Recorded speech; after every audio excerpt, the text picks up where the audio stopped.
विधानसभेला मी आजपर्यंत ती गोष्ट कधी तुम्हाला सांगण्याचा प्रयत्न केला नाही, किंबहुना अशा चुकीच्या गोष्टीचं भांडवल करू मी केलं नाही. पण पवार साहेबांकडे माझं तिकीट कसं कापलं जाईल यासाठी प्रयत्न केले गेले. म्हणून पवार साहेब 10 जुलैला आपल्या मतदारसंघात आले आणि त्यांनी या सगळ्यांच्या शंका खोडून काढण्यासाठी माझी उमेदवारी सगळ्यात आधी महाराष्ट्रामध्ये डिक्लेअर केली. MIDC उभा करणं म्हणजे येड्या गबाळाचं काम नाही, त्यासाठी अपार कष्ट करावं लागतं. नमस्कार कवठे महांकाळ. महांकाली हाइट्स या 6 यशस्वी प्रोजेक्ट्स नंतर आता माळी बिल्डर्स अँड डेव्हलपर्स घेऊन येत आहेत तुमच्यासाठी एक नवीन आकर्षक प्रोजेक्ट महांकाली हाइट्स फेज 7, जिथे मिळणार आहेत 1 BHK आणि 2 BHK चे सुंदर हवेशीर आधुनिक फ्लॅट्स, आणि तेही कवठे महाकाळच्या मध्यवर्ती ठिकाणी. या फ्लॅटचे खास वैशिष्ट्य म्हणजे प्रत्येक फेज साठी स्वतंत्र गृहनिर्माण संस्थेची नोंदणी व स्वतंत्र 7/12 आहे. हा पूर्ण प्रोजेक्ट महारेरा कायद्याअंतर्गत आहे. एक घर एक विश्वास, तुमचं स्वतःचं घर. सॅम्पल फ्लॅट पाहण्यासाठी किंवा बुकिंगसाठी आता स्क्रीनवरील नंबरवर कॉल करा. 86 25 85 18 00. महांकाली हाइट्स फेज 7, तुमच्या विश्वासाचं नवं नाव. विरोधकांनी माझे विधानसभेचे तिकीट कापण्याचा देखील प्रयत्न केला. आमदार रोहित पाटलांचा मोठा गौप्यस्फोट. MIDC उभी करणे येड्या गबाळेचे काम नाही. रोहित पाटलांचा विरोधकांना जोरदार टोला. MIDCचे काम सुरू आहे, जाऊन बघण्याचे रोहित पाटलांचे विरोधकांना आवाहन. तासगाव कवठे महांकाळ विधानसभा मतदारसंघातून विरोधकांनी माझे पक्षातून तिकीट कापण्याचा प्रयत्न केला. म्हणूनच पक्षाचे अध्यक्ष शरद पवार साहेब यांनी सर्वात प्रथम माझी उमेदवारी जाहीर केली. असा मोठा गौप्यस्फोट आमदार रोहितदादा पाटील यांनी केल्याने राजकीय वर्तुळात मोठी खळबळ माजलेली आहे. प्रत्येक निवडणुकीत विरोधक मला संपविण्यासाठी सर्वजण एकत्र येतात, मात्र जनता माझ्या सोबत आहे असा विश्वास आमदार रोहितदादा पाटील यांनी व्यक्त केला आहे. तासगाव कवठे महांकाळ विधानसभा मतदारसंघाचे आमदार रोहितदादा पाटील यांच्या प्रमुख उपस्थितीत जिल्हा परिषद गटातील जिल्हा परिषदेचे उमेदवार दादासाहेब उर्फ पिंटू कोळेकर, तसेच कुच्ची पंचायत समिती गटातील राष्ट्रवादीच्या उमेदवार सिंधुताई गजानन पाटील यांच्या प्रचारार्थ आयोजित करण्यात आलेल्या कुच्ची येथील सभेत आमदार रोहितदादा पाटील बोलत होते. यावेळी या सभेमध्ये आमदार रोहितदादा पाटील यांनी विरोधकांवर चांगलेच तोंडसुख घेतले. आमचे विरोधक व्हॉट्सअपवरून विचारतात MIDCचे काय झाले.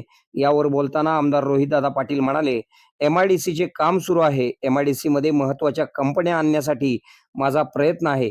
MIDC उभी करणे येड्या गबाळ्याचे काम नाही असा सनसनीत टोला विरोधकांना रोहित पाटील यांनी लगावला. आमचे जिल्हा परिषदेचे उमेदवार पिंटू कोळेकर यांनी नांगोळे गाव विकासाचे मॉडेल तयार केले आहे. असा काम करणारा उमेदवार आम्ही दिलेला आहे. जिल्हा परिषद मतदारसंघात विकास कामे करण्यासाठी दादासाहेब उर्फ पिंटू कोळेकर तसेच पंचायत समितीच्या उमेदवार सिंधुताई पाटील यांच्या तुतारी या चिन्हासमोरील बटन दाबून त्यांना विजयी करण्याचे आवाहन आमदार रोहितदादा पाटील यांनी केले. यावेळी या सभेमध्ये राष्ट्रवादीचे प्रदेश कार्यकारिणी सदस्य हयूम सौनुरकर, RPIचे नेते नानासाहेब वाघमोरे, ताजुद्दीन तांबोळी, माजी जिल्हा परिषद सदस्य दत्ताजीराव पाटील यांची भाषणे झाली. यावेळी या सभेला मार्केट कमिटीचे सभापती महेश पवार, बाळासाहेब पाटील, सरपंच सहदेव गुरव, विजय पाटील, जगन्नाथ कोळेकर, संदीप पाटील, प्रतीक जाधव यांच्यासह प्रमुख पदाधिकारी व कार्यकर्ते मोठ्या संख्येने उपस्थित होते. यावेळी या सभेमध्ये आमदार रोहितदादा पाटील यांचे झालेले भाषण पुढे पाहूया. आपल्या भागातील बातम्या पाहण्यासाठी आमचे न्यूज चॅनल सबस्क्राईब करा व फॉलो करा.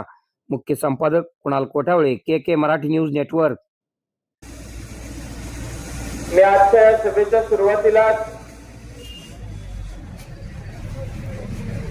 स्वर्गवासी अजितदादांना आणि आपल्या गावचे माजी जिल्हा परिषद सदस्य ज्यांची आज द्वितीय पुण्यतिथी आहे, स्वर्गवासी भाऊसाहेब काकांना भावपूर्ण श्रद्धांजली अर्पित करतो. खरं तर आज जिल्हा परिषदेचा प्रचार चालू करायचा की नाही, किंबहुना 10 जिल्हा परिषदेचा मोठा मतदारसंघ आहे, तसा प्रचार करायला सुरुवात उशीरच झाला. पण गेल्या 3 दिवस संबंध महाराष्ट्र हळहळतोय आणि व्यक्तिगतरित्या आपला पक्ष असला काय आणि आपल्या पक्षाच्या विरोधातला असला काय, पण कधी काही व्यक्तिगतरित्या माझ्यासाठी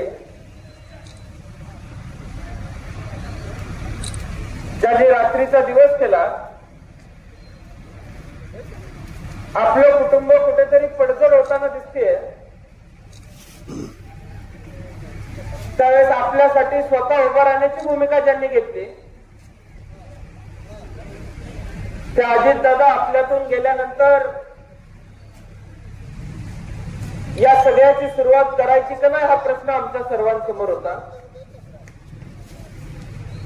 जे नैतिक मूल्य आपल्याला शिकवली गेलेली आहेत, जे राजकीय संस्कार आपल्यावरती केले गेलेले आहेत,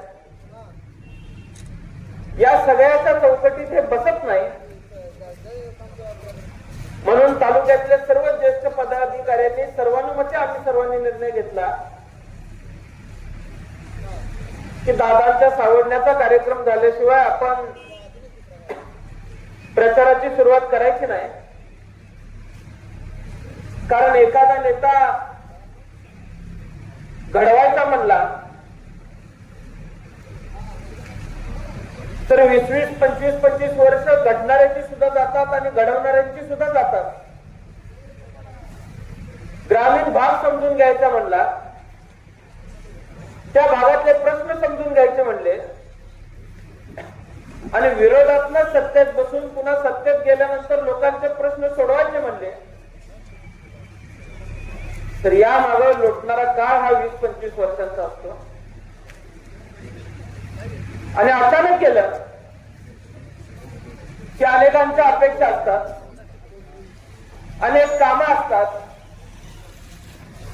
ही सगळी कामं कुठेतरी मागा पडतायत की काय असं वाटायला सुरुवात होते.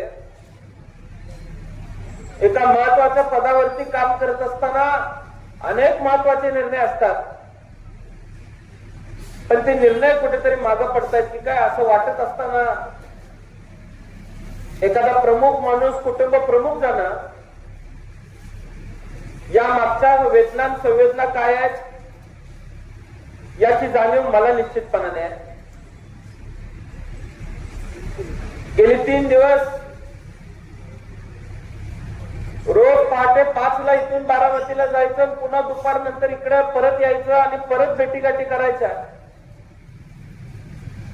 हे सगळं करत असताना कंट दाटून यायचा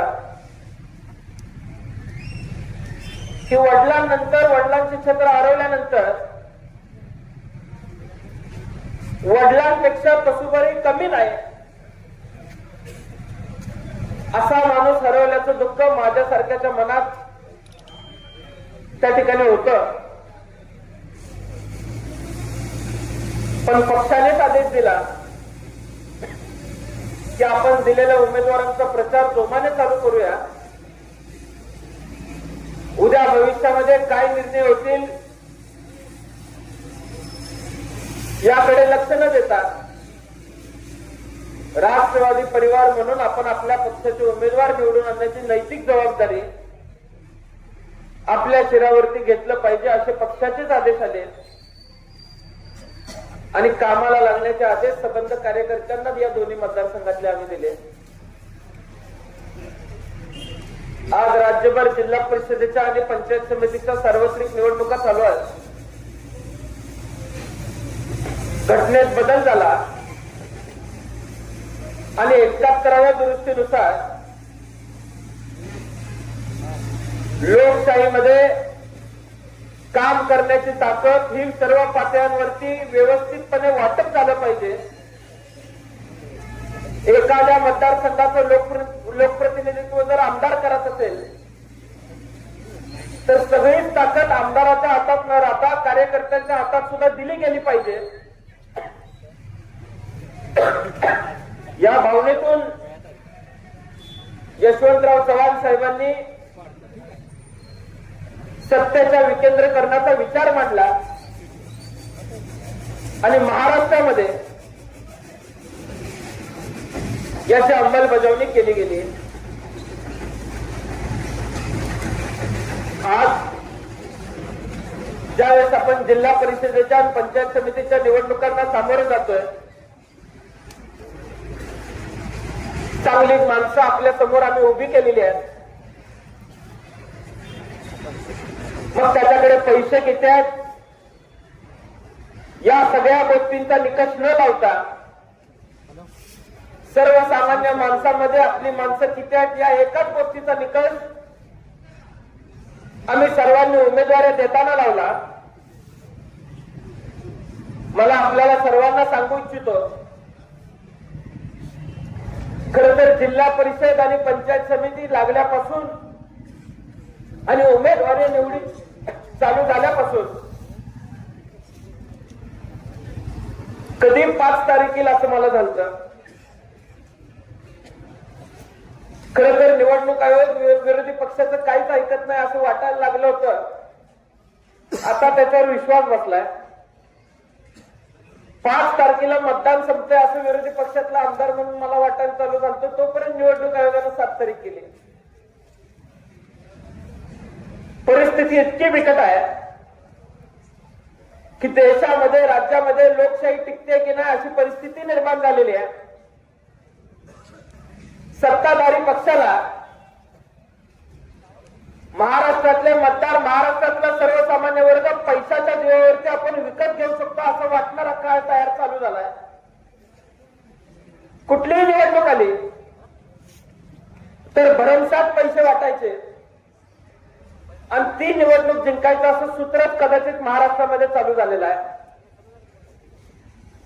सत्ता, त्या माध्यमातून पैसा आणि त्या माध्यमातून पुन्हा सत्ता, या चक्रव्यूहात आज महाराष्ट्र अडकलेला आहे.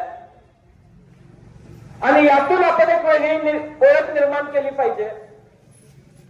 आणि स्थानिक स्वराज्य संस्थेच्या निवडणुका या सर्वसामान्यांच्याच असल्या पाहिजेत ही भूमिका ठेवून आम्ही निवडणूक लढवण्याचं ठरवलं. हयुंबाई तुम्हाला पटणार नाही, तासगाव नगरपालिकेची निवडणूक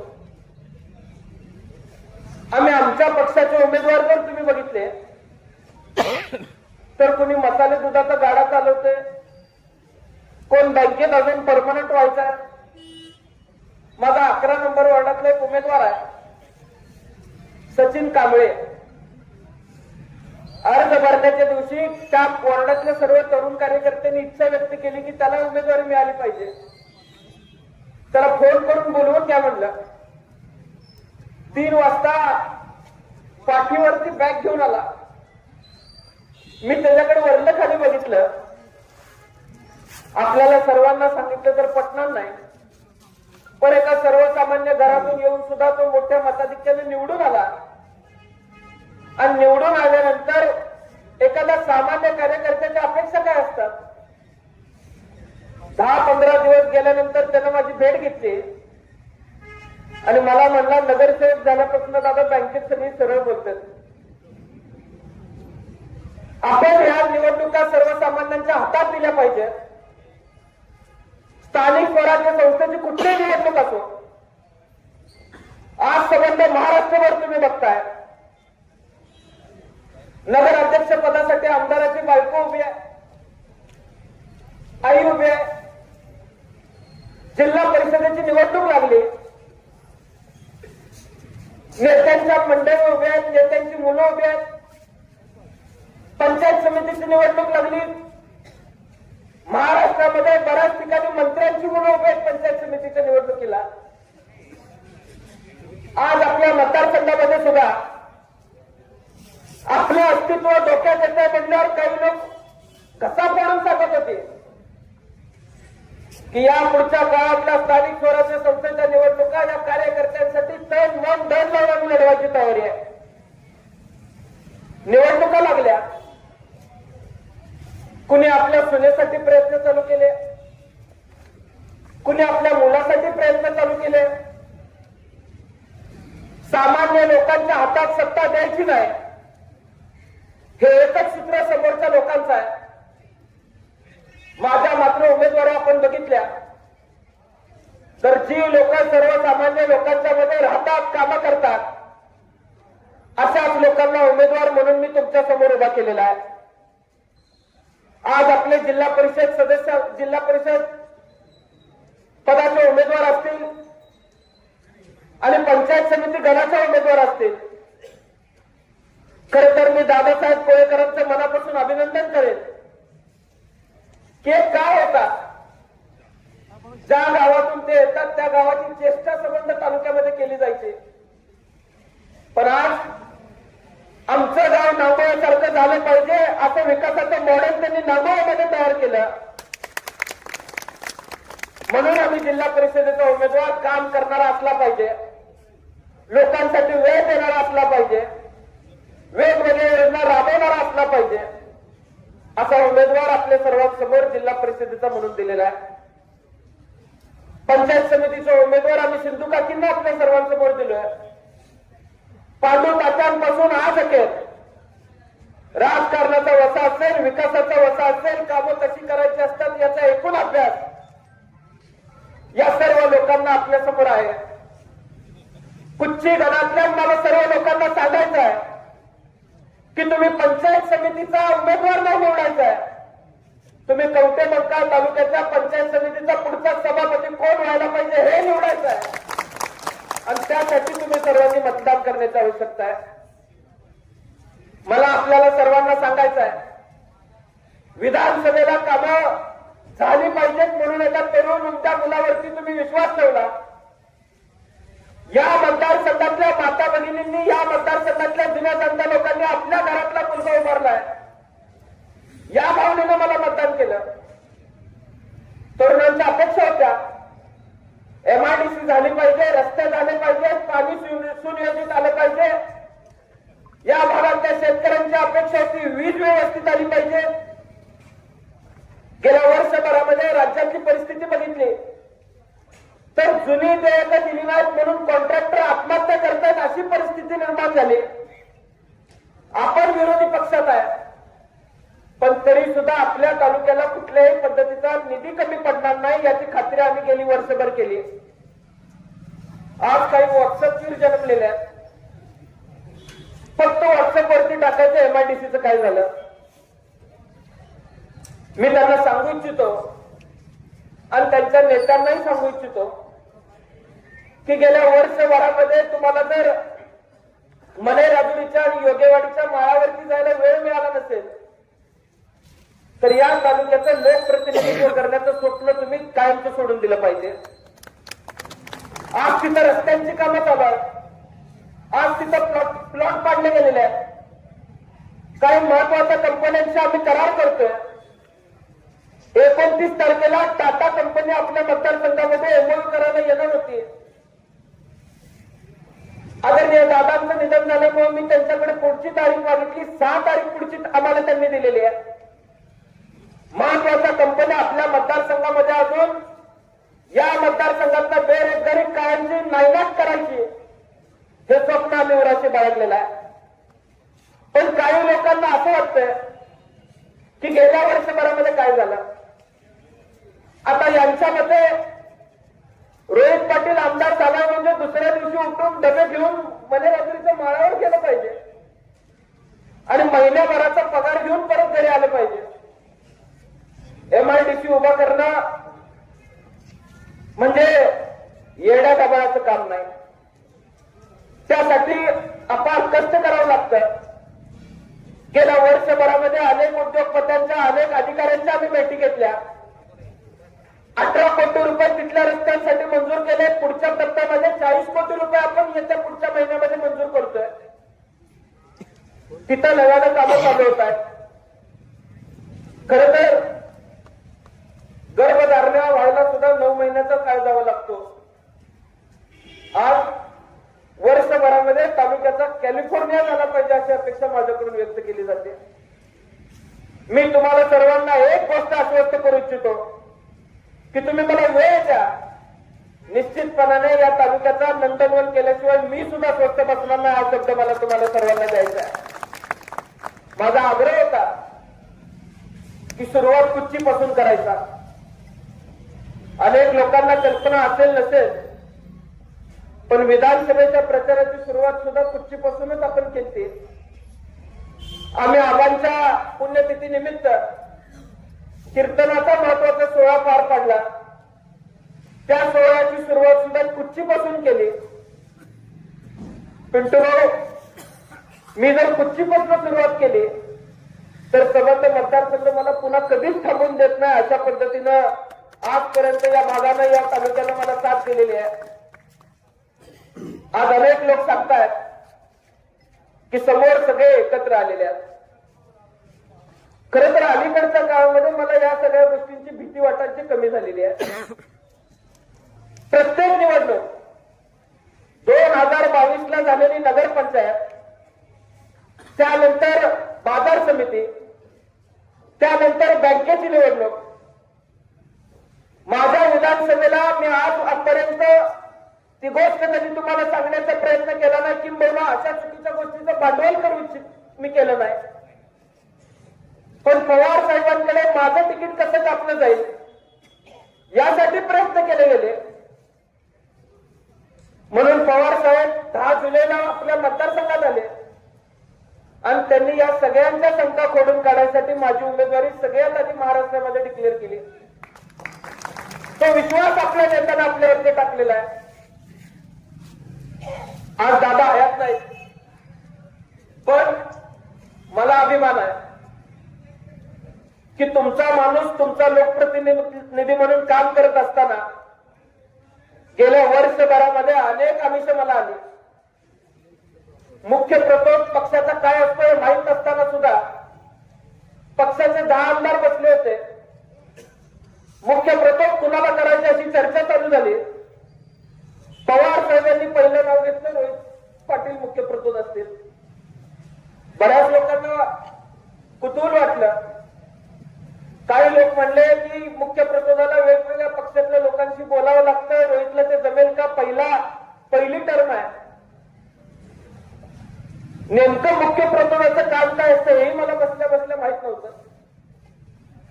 तिथनं बाहेर पडल्यानंतर माहिती घ्यायला चालू केली. पुन्हा मला कळालं की एखाद्या आमदारानं पक्ष बदलायचा प्रयत्न केला तर त्याच्या विरोधात व्हीप काढण्यासाठी मुख्य प्रतोद नेमला जातो. आता म्हणले महत्वाची जबाबदारी आपल्यावर दिलेली आहे. एवढं महत्वाचं पद अशा या प्रतिकूल परिस्थितीत जर आपल्यावर दिला असेल तर आपण जबाबदारीने वागलं पाहिजे. मागच्या जानेवारीमध्ये असाच एक प्रयत्न झाला, पण खडसावून नाही म्हणून सांगणारा मी होतो. या मतदारसंघातल्या सर्वसामान्य माणसाला मी सांगू इच्छितो की तुमचा लोकप्रतिनिधी कुठल्या आमिषाला बळी पडला नाही, कुठल्या पदाला बळी पडला नाही. जे यायचं आहे ते चालून येईल, पण आमिष म्हणून मी त्याचा स्वीकार केला नाही. आज जिल्हा परिषदेच्या आणि पंचायत समितीच्या निवडणुकीला सामोरं जात असताना उद्याच्या भविष्यामध्ये आपल्या मतदारसंघामध्ये चांगली कामं झाली पाहिजेत, यासाठी कुठल्याही आमिषाला बळी न पडता तुतारी वाजवणाऱ्या माणसाच्या चिन्हासमोरील बटन दाबून आपण या दोन्ही उमेदवारांना मताधिक्याने मोठा विजय करण्याची आवश्यकता आहे. तुम्ही आमदार म्हणून कामं करण्यासाठी मला निवडून दिलं. तुम्ही एकदा विश्वास ठेवून बघितलाय. आता जिल्हा परिषदेचा सदस्य, पंचायत समितीचा सदस्य, उद्याचा सरपंच सुद्धा आपला असला पाहिजे. त्यामुळे तुम्ही एकदा विश्वास ठेवून बघितलाय तर तो पूर्ण ठेवून बघा. मी आपल्याला विश्वास देतो की कामाला कसुबरी माझे लोकप्रतिनिधी कुठे कमी पडणार नाही, हे मला तुम्हाला सर्वांना सांगायचं आहे. या मतदारसंघासमोर जाहीरनामा आम्ही घेऊन आलेलो आहे. या जाहीरनाम्यामध्ये शेती संदर्भात, शाळेसंदर्भात, रस्त्यांसंदर्भात, शेतीकडे जाणाऱ्या रस्त्यांसंदर्भात, विजेच्या संदर्भात अनेक महत्वपूर्ण कामे आम्ही केलेली आहेत. गेल्या वर्षभरामध्ये फक्त तासगाव आणि कवठे मंगळ तालुक्यासाठी 6 सबस्टेशन मंजूर झाले. पुढच्या महिन्यामध्ये 400-450 कोटीचे रस्ते मंजूर होणार आहेत. मी आपल्याला विश्वासानं सांगतो की ज्या अपेक्षेनं तुम्ही मला निवडून दिलेला आहे त्या अपेक्षेला मी तसुबरी कमी पडणार नाही. त्यामुळे तुम्ही ज्या पद्धतीनं एखादा नेता घडवण्यासाठी 15, 20, 25 वर्ष लागतात, राजकारणात कोण तयार होऊन येत नसतो. अजून हा ओला चिखल आहे. या चिखलाला आकार देण्याचं काम तासगाव कवठेमंकाळ मतदारसंघातल्या लोकांनी करायचं आहे आणि याचं चांगलं काहीतरी घडवायचं काम तुम्ही सर्वांनी करायचं आहे. विठ्ठला तू वेळा कुंभार, आज माझे विठ्ठल हे तासगाव कवठेमंकाळ मतदारसंघातली जनता आहे. त्यामुळे विठ्ठला या चिखलाला व्यवस्थित पद्धतीने घडवण्याचं काम तुम्ही करा, एवढंच आव्हान मी आज या ठिकाणी करतो. त्यामुळे मला विश्वास आहे की या मतदारसंघातली माणसं चांगल्या विचारांच्या पाठीमागे उभी राहतील, चांगल्या लोकांच्या पाठीमागे उभी राहतील. नगरपालिकेला मला एक अनुभव आला. मोठ्या प्रमाणात 15,000 रुपये एका मताला द्यायचं काम चालू होतं. बहुतांश लोकांची म्हणणं असं होतं की आमचं कुठं नगरपालिकेत काम आहे, त्यामुळे पैसे घेऊन मतदान करायला काय जाते, 5 वर्ष आम्हाला कुठे नगरपालिकेत जायचं आहे, पुढच्या 4 दिवसांमध्ये आम्हाला कुठे 5 वर्ष पंचायत समितीत जायचं आहे, जिल्हा परिषदेत जायचं आहे. पण मी तुम्हाला सर्वांना सांगू इच्छितो की तुमच्या अवतीभोवती ज्या गोष्टी घडतात, तुमच्या अवतीभोवती जी कामं होतात, तुमच्या अवतीभोवती जी काही चांगली कामं होतात, आज सर्वसामान्य माणसाची मुलं जी जिल्हा परिषदेच्या शाळेत शिकतात, ती जिल्हा परिषद शाळा सक्षम करण्याचं काम जिल्हा परिषद करू शकते. त्या शाळेमध्ये शिकवणारा शिक्षक असेल, तालुक्याच्या शिक्षण अधिकाऱ्यांना तुमचा सभापती हक्काने सांगेल की हा शिक्षक काम करत नाही, त्याची बदली तिथून करा. आज बारकी कामं सुद्धा जिल्हा परिषदेच्या आणि पंचायत समितीच्या माध्यमातून होतात. त्यामुळे तुम्ही सुद्धा कुठल्याही आमिषाला बळी न पडता चांगलं काम करणाऱ्या माणसांना निवडून द्यावं. मी तुम्हाला एक गोष्ट आश्वस्त करू इच्छितो की या मतदारसंघाचा आमदार म्हणून प्रत्येक महिन्याला एकदा तरी जिल्हा परिषद गटातल्या प्रत्येक गावामध्ये त्या जिल्हा परिषद गटाचा सदस्य असेल आणि त्या पंचायत समिती सदस्य असेल, या सगळ्यांना घेऊन प्रत्येक महिन्याला आपल्या गावामध्ये एक व्हिजिट करून तुमच्या गावातला सर्व आढावा घेईल. पंचायत समितीमध्ये महिन्यातनं एकदा एक आढावा बैठक होईल आणि त्या आढावा बैठकीच्या माध्यमातून तालुक्यातल्या एकूण परिस्थितीवरती वचक ठेवण्याचं काम आम्ही सर्व मिळून करू. एवढा शब्द मी आज या ठिकाणी आपल्याला सर्वांना देऊ इच्छितो. त्याचबरोबर आज आपण सगळे मिळून बघतोय, आरोग्याच्या दृष्टिकोनातून सुद्धा फार मोठं काम आज आपल्या मतदारसंघामध्ये होतंय. संबंध राज्यामध्ये तालुका पातळीवरती कुठेही डायलिसिस सेंटर उभं नाही. मला कुचितला एक फाकडे म्हणून व्यक्ती आहे, त्याचेच फोन यायचे. मला त्यांची विनंती होती की ऑपरेशन थिएटर लवकर चालू करा. मी म्हणलं तालुक्यातनं एकच फोन येतोय आणि ऑपरेशन थिएटर चालू करा असा मागणी एकच व्यक्ती करतो, याचं कारण काय? थोडीशी रात्री येणारा फोन आहे. मी त्यांना म्हणलं काय कारण आहे? मला त्यांनी त्यावेळेस सांगितलं कुठल्याही परिस्थितीमध्ये एप्रिलच्या आत ऑपरेशन थिएटर चालू झालं पाहिजे. मी म्हणलं काय कारण? तर एप्रिलच्या आत चालू झाल्याचं कारण एवढं आहे की माझी मंडळी त्या ठिकाणी प्रेग्नेंट आहे आणि पहिलं ऑपरेशन कवठेमंकाळ सारख्या ठिकाणी माझ्या मंडळीचं झालं पाहिजे असं मला वाटतंय, म्हणून ऑपरेशन थिएटर चालू करा. मी तुम्हाला पटणार नाही, जिल्हा परिषदेतून 2-2.5 कोटी रुपये आम्ही मंजूर करून घेतले. ऑपरेशन थिएटरचं काम अपूर्ण पडते असं वाटत असताना इचलकरंजीचा कॉन्ट्रॅक्टर होता, त्याच्याकडनं मार्च महिन्यात काम पूर्ण करून पहिली प्रसूती ही कुच्चीची त्या कवठेमंकाळ उपजिल्हा रुग्णालयामध्ये झालेलं हे तुम्हाला सांगताना मला अभिमान वाटतो. आज डायलिसिस सेंटर चालू केलेलं आहे. जर कर्नाटक या भागातली अनेक लोक आज कवठेमंकाळच्या डायलिसिस सेंटरला येतात.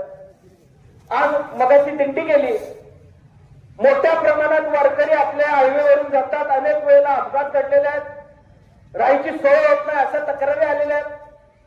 नागदला पीडब्ल्यूडीची जागा होती, त्या पीडब्ल्यूडीच्या जागेच्या ठिकाणी नॅशनल हायवेला आम्ही त्यांची एनओसी दिलेली आहे.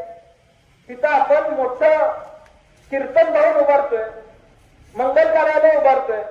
आणि वारकऱ्यांना राहण्यासाठी साधारण 70 रूमचं नवीन हॉस्टेल सुद्धा उभं करतोय. ही सगळी कामं नॅशनल हायवेच्या माध्यमातून आपण सुरुवात करतोय. त्यामुळे मतदारसंघातल्या प्रत्येक घटकापर्यंत पोहोचण्याची जबाबदारी आपल्या सर्वांची आहे आणि आपण ती पोहोचण्याची जबाबदारी आमच्या खांद्यावरती टाकाल एवढाच विश्वास आज या कुच्ची पंचायत समिती गणातील लोकांच्या वतीनं मी व्यक्त करतो. तुम्ही सगळेजण आम्हाला आशीर्वाद द्याल एवढीच अपेक्षा मी आज या ठिकाणी व्यक्त करतो आणि माझे 2 शब्द मी संपवतो. तुतारी वाजवणारा माणूस या चिन्हासमोरील बटन दाबून दोन्ही उमेदवारांना मोठ्या मताधिक्यानं निवडून द्यावं आणि मला आशीर्वाद द्यावा एवढीच विनंती मी आज या ठिकाणी आपल्याला करतो आणि माझी 2 खुश खबर. मूळव्याधीचे आधुनिक उपचार आता आपल्या कवठेमहांकाळ शहरामध्ये उपलब्ध. सुविधा आधुनिक लेझर मशीन, दुर्बिणीतून तपासणी, ऍडमिटची गरज नाही. पोट विकार, गुद्ध विकार यावर आयुर्वेदिक उपचार व सल्ला. मूळव्याधी शर, भगंदर, पायलोनायडल, सायनस यावर लेसर व आयुर्वेदिक खात्रीशीर उपचार. हार्निया, अपेंडिक्स, कान, नाक, घसा व स्त्रीरोग चिकित्सा, गर्भाशय काढणे इत्यादी सुविधा आता आपल्या कवठेमहांकाळ शहरामध्ये डॉक्टर आलमगीर मुजावर यांच्या आशीर्वाद हॉस्पिटलमध्ये उपलब्ध. आमचा पत्ता दत्त मंदिर, जुना Agalgaon road, Kolekar petrol pump शेजारी, कवठेमहांकाळ.